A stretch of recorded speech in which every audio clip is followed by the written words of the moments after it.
Can we be real for a second? In a world where companies are adding keyboards, rumble packs, even lasers to their smartphones, the Samsung Galaxy S9 seems a little dull. And it's not just looks.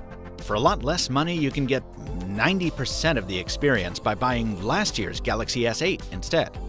So whether you should splurge on the new one is going to depend mostly on how old your current phone is and how much you care about a camera that doubles as a time machine. I'm Mr. Mobile, and let's figure it out in the Galaxy S9 review, brought to you by Tech21.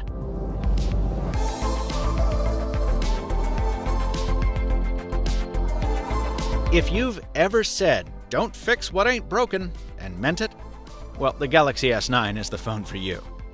Glass and metal water-resistant design, a bright, color-accurate display with curved sides and narrow bezels, convenient features like dual-mode wireless charging and a headphone jack, inconvenient features like a Bixby Assistant button right next to the volume rocker, and yes, top-shelf specs befitting a top-tier phone. Look, it's not just jaded tech reviewers tired of the same old, this really is a minor step up from the S8. Before we hit the big stuff, though, I do want to call out my favorite minor fix. The fingerprint sensor isn't just better positioned than last year, it learns your fingerprint faster than anything else out there. It's quick to unlock, too, and it's a great shortcut to the notification tray.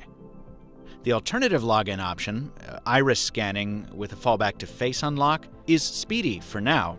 I like it, but I worry it'll slow down over time as it did on the S8 and Note 8.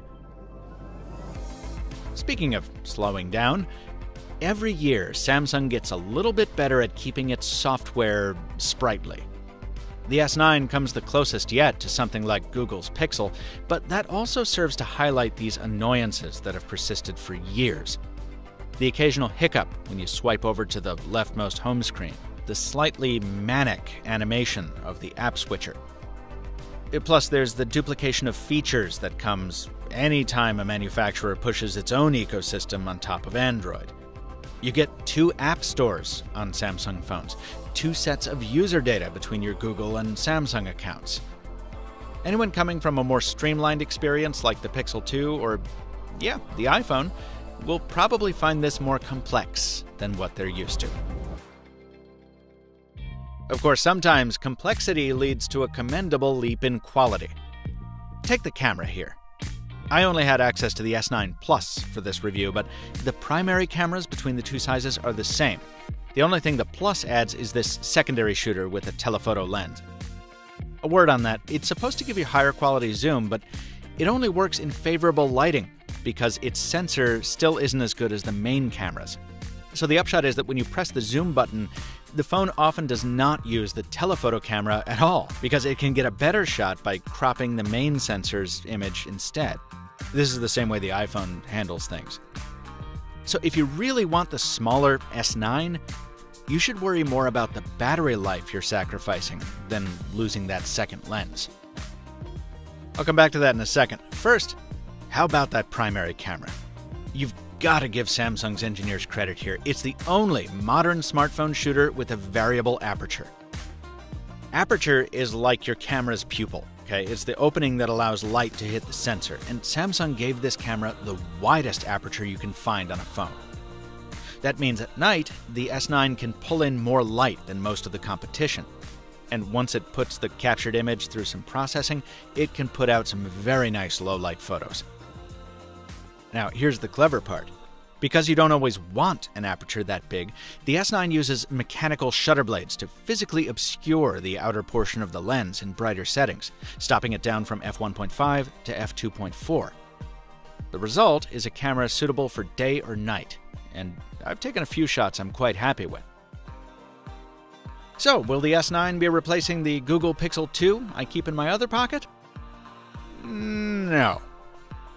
See, what Google's camera lacks in fancy hardware, it makes up for with incredible processing. And shooting side by side with the S9, most of the time I preferred the Pixel 2's pics. Yes, it oversaturates a bit in daylight shots, but in low light or situations with weird lighting, like in a bar or my studio, it was Google's phone that kept things sharper, the colors closer to authentic. while the Galaxy S9 was more likely to produce a soft shot that ran way warm. And that's true on the selfie side too. Samsung seems to have spent more effort on AR emoji and other cutesy cruft than on making any meaningful improvements to the front-facing camera. And side note, if you've ever wondered how raggedy you can look after a week in Barcelona and 8 hours scripting a review, here you go. But the S9 punches back against the Pixel with raw hardware power that you just can't find on last year's phones. That lets the S9 do two really cool things. First, you can shoot video in 4K HDR, which is predictably beautiful and also quite steady thanks to the very good optical image stabilization. And secondly, if you really want your brain blown, swipe on over to Super Slow-Mo, hit that toggle, and welcome to Warp Zone.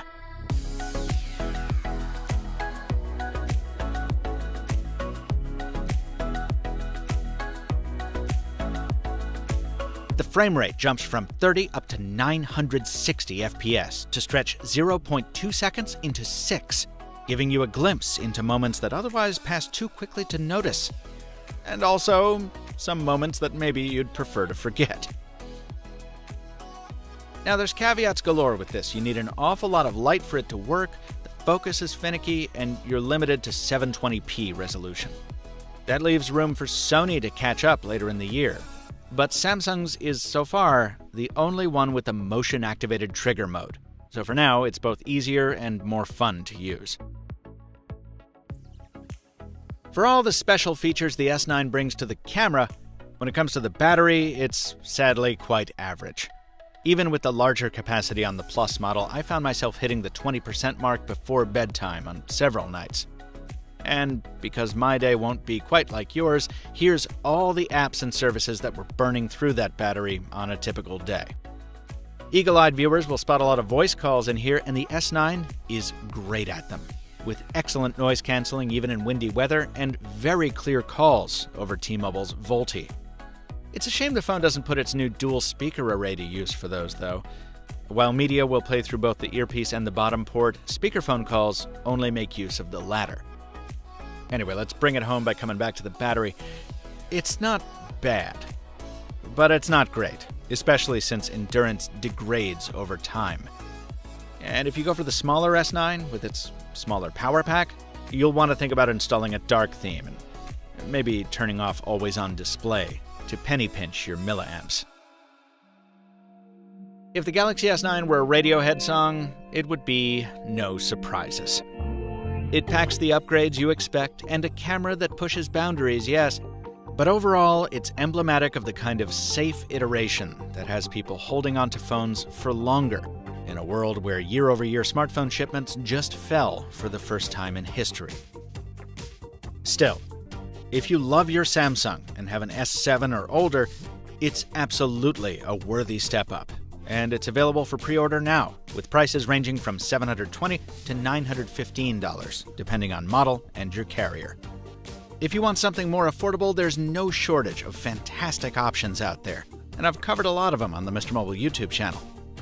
But if you want a smartphone that checks as many boxes as an Android can, the Galaxy S9 is the Samsung for you. And don't act like you didn't see the smudges and scratches on mine after just a week. To keep your S9 looking as perfect as the day you unbox it, pick up a case from today's sponsor. Tech 21 uses scientifically proven impact materials, innovative design, and a rigorous testing methodology developed in partnership with the National Physical Laboratory to protect your Galaxy S9 drop after drop. Tech 21 cases are drop tested 20 times to ensure durability, so they pack the kind of protection your phone needs to withstand the clumsy fingers that afflict us all. Get yours at the link in the description below. Let me know what else you want to know about the Galaxy S9 down in the comments, folks. Hit up Android Central's review for more detail, and please do subscribe to the Mr. Mobile here on the tube so you don't miss more S9 videos coming soon. Until next time, thanks for watching, and stay mobile, my friends.